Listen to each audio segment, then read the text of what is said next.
I was 12 when I found out the person closest to me was raped.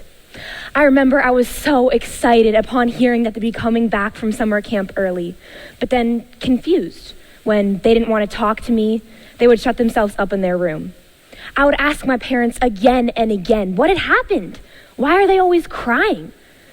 And bit by bit, I started to piece it together, and my 12-year-old self was horrified.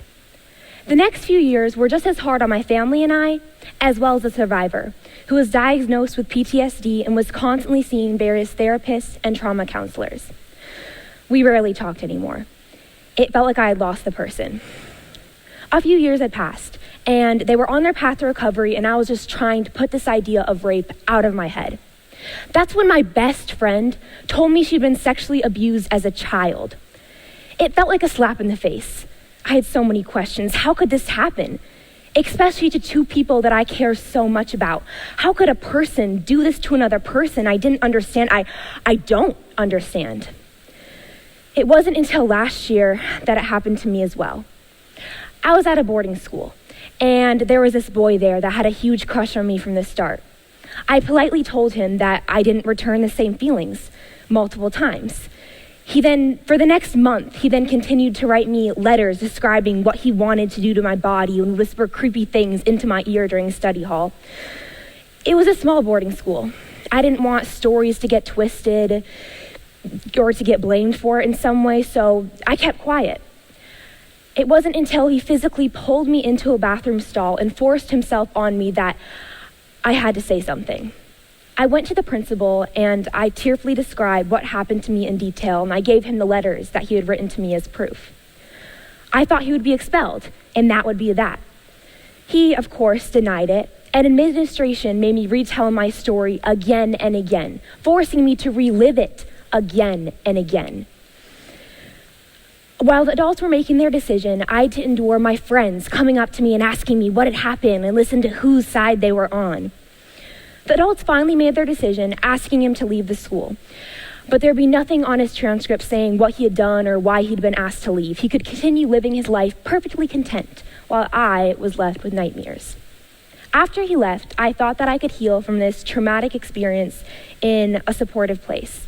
Sadly, I was wrong. To my surprise, the staff started treating me with less respect, making me feel like it was my fault I had been assaulted. They lectured me about how I needed to prevent situations like this in the future by working on my refusal skills. The counselor there told me that I was a pretty girl and boys acting this way was just a part of life. She said, he was a sweet boy who just made a mistake and my anger wasn't helping anyone. I thought I was going crazy. Had they not been listening? I said no. No one asks for this to happen to them. If teen assault is so normalized, the extent that it's something to be put up with, something seriously needs to change. Once they started singling me out for the dress code, I'd had enough. I decided to leave the program early and leave my classes and finish my classes from home. To this day, as you can probably tell, I still have a lot of pent-up anger towards the topic.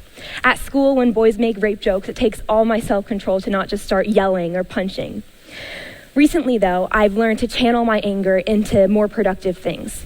I've researched and read books on rape culture, and with that knowledge, I started a sexual assault awareness and prevention club at my school, where we raise money and donate to organizations that help the cause. As soon as I'm old enough, I want to volunteer to be on call for a sexual assault hotline. In the wake of the Me Too movement, there's been a lot of frequent awareness about how often sexual assault happens. And while this is progress, there needs to be more awareness about the emotional toll that it can have on the victim as well. You watch TV shows and movies where the rape scene is depicted in dramatic, gory detail. And there's often a little sympathy given to the victim.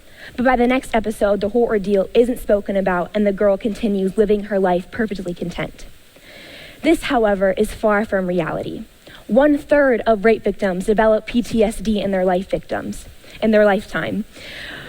Rape victims are 3 times more likely to have a major depressive episode and 13 times more likely to attempt suicide. I understand that if you haven't been personally affected by this, it can be hard to understand the aftermath that rape can fully cause, but I do know that by listening and learning, anyone can become an ally to survivors. Once you finally work up your courage to tell someone your story and their response is, well, what were you wearing? You immediately feel unvalidated. It's the reactions and judgments that really stick with you and sometimes hurt more than the actual event. It's this deeply embedded rape culture that causes 63% of victims to worry about being blamed. The stigma around the topic is so prevalent that women are ashamed to come forward, resulting in 69% of assaults going unreported. The narrative of a young girl walking home at night in the dark and an old homeless man coming up from her behind and proceeding to violently rape her is the common narrative. I blame the media for constructing this inaccurate, stereotypical rapist. In reality, more than 80% of victims know their assailant. Oftentimes, they're in a relationship with them. If 1 in 5 women are raped in their lifetime, it can't only be old, mentally challenged, homeless people who are doing this. Sadly, it's everywhere. People we see on a daily basis are committing these acts. I think the cause of it boils down to the way in which boys are raised. From a young age, gender roles are enforced. Don't cry or show emotion. Be tough, man up. This embracing of hypermasculinity can be damaging, resulting in the process of emotion through aggression. I'm not saying that the climate in which boys grow up excuses anything, but I do think that it's important to investigate the cause of all this. Because if every 98 seconds an American is sexually assaulted, something seriously needs to change. I also think that the teen population is often overlooked when talking about assault. It's often associated with women and how it's a woman's issue. But the fact remains that sexual harassment occurs on the daily for teens. Awareness needs to be spread to all genders and ages, so please, go educate yourself on toxic masculinity and the pressure society puts on both genders. Be there for victims on their path to becoming a survivor. Call out people when they victim blame. Laughing along with the rape joke is only contributing to the problem. Have these uncomfortable conversations now and make change now. That way 12-year-olds in the future don't have to think about rape. Thank you.